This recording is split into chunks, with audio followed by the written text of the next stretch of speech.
Today we're talking about a deadly earthquake in Myanmar, a number of rulings on challenges to recent White House activity, reactions to Vice President Vance's trip to Greenland, and other top news for Monday, March 31st. Stay informed while remaining focused on Christ with the pour-over today. Here's the verse of the day. I am the vine, you are the branches. If you remain in me and I in you, you will bear much fruit. Apart from me, you can do nothing. John 15:5. Let's get started with some espresso shots. A 7.7 magnitude earthquake struck central Myanmar, Burma, Friday, killing at least 1,600 people and causing widespread devastation. The quake hit near Mandalay, the country's second largest city, collapsing bridges, buildings, and power lines. Myanmar's ruling military junta, which has restricted foreign aid and internet access since a 2021 coup, issued a rare plea for international help. Rescue teams are using drones, sniffer dogs, and heavy machinery to search for survivors as aftershocks continue. At least 130 remain missing, but rescue efforts are being hampered by damaged roads and the country's ongoing civil war. The impact was felt over 800 miles away in neighboring Thailand. At least 17 people died and 100+ remain missing, and multiple construction sites collapsed in Thailand's capital of Bangkok, including a high-rise caught on a dashcam.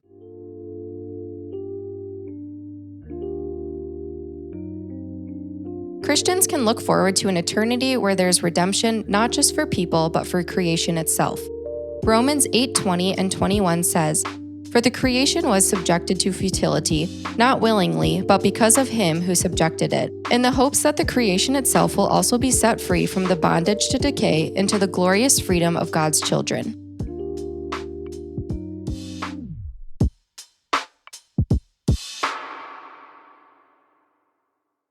The judicial branch has been swinging gavels.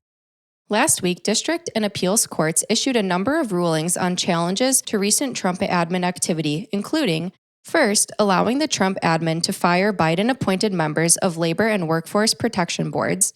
Second, continuing to deny President Trump's use of the Alien Enemies Act to quickly deport alleged Venezuelan gang members.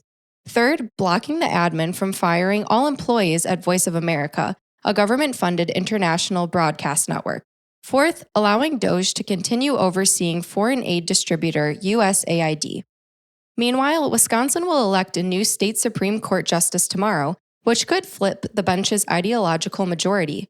Elon Musk caused a stir by giving away 3 $1 million checks to Wisconsinites who signed a petition against activist judges. The Badger State's Attorney General unsuccessfully sued to block the giveaways.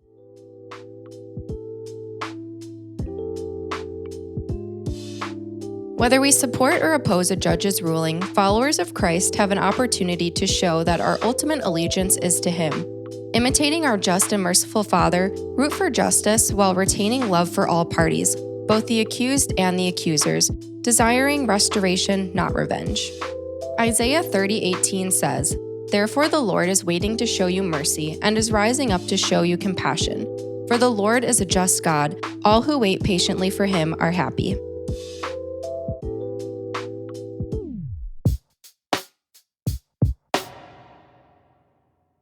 One of the world's coldest places is a hot commodity. Greenland, a semi-autonomous territory governed by Denmark, sits in the Arctic Circle between North America, Europe, and Russia.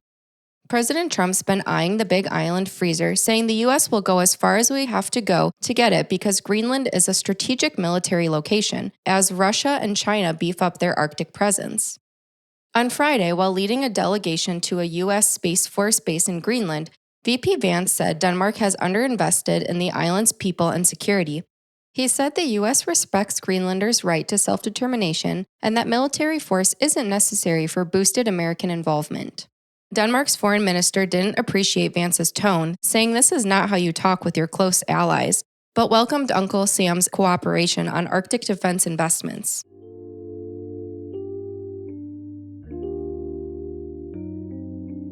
Here's a verse to consider whether you're caught in the middle of hostile global powers or bickering preteens. But the wisdom from above is first pure, then peace-loving, gentle, compliant, full of mercy and good fruits, unwavering, without pretense. And the fruit of righteousness is sown in peace by those who cultivate peace. James 3:17 and 18. Hey, it's Zan from The Pour Over. I used to think cash back apps were more hassle than they were worth, until I tried Upside. Now I use it all the time because honestly, who doesn't love getting paid for adulting? It's super easy. I just open the app, claim an offer, pay as usual, and boom, money back in my pocket. I don't have to worry about scanning receipts, and there aren't any weird hoops to jump through. Just easy peasy savings. I first started using it for gas, but now I use it on all the things. Last week, I got cash back on my coffee run and my grocery haul. And the best part? Upside users earn an average of $280 a year. If you're ready to stop leaving money on the table, download the free Upside app and use promo code TPO to get an extra 25 cents back for every gallon on the first tank of gas. That's an extra 25 cents back for every gallon on your first tank of gas using promo code TPO.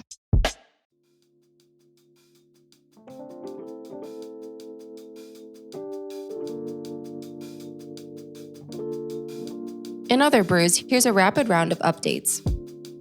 Columbia University's interim president, Katrina Armstrong, resigned Friday.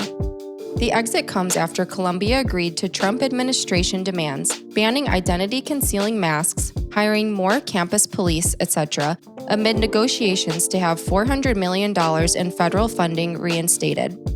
Armstrong's predecessor resigned amid backlash to her handling of on-campus protests of the war in Gaza. On Friday, Charlie Javice, founder of the startup Frank, was convicted of defrauding a big bank, JP Morgan, out of big money, $175 million.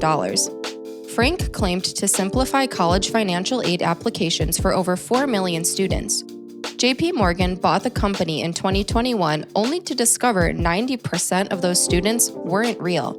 Javice and her co-defendant now face decades in prison. A new ceasefire is on the table in the Middle East. Saturday, Hamas offered a 50-day truce during which 5 more living hostages would be released. Israel submitted a counter-proposal in full coordination with the United States. Then Sunday, Prime Minister Netanyahu said Israel was upping military pressure and demanding the group disarm, a demand Hamas called a red line it won't cross. A small plane traveling from Iowa to Minnesota crashed into a house in Minneapolis on Saturday, killing everyone on board. The crash caused the plane and house to catch fire. No one in the house was harmed. The number of passengers and their identities are still unknown, and an investigation into the crash is ongoing. X meet XAI. Elon Musk announced Friday that his social media platform X was acquired by his artificial intelligence startup XAI, consolidating the two companies into a single entity valued at $80 billion. The merger news comes as people gathered in over 200 Tesla locations Sunday for Tesla Takedown, an organized global protest against Elon Musk and recent Doge layoffs. And that's all we have for today. Thanks so much for listening. If you're listening on the Apple Podcast app, give us a 5-star rating and drop a review. If you're listening on Spotify, give us a follow and hit the notification bell to never miss a new episode. We appreciate your support and hope you have a great day. We'll see you on Wednesday.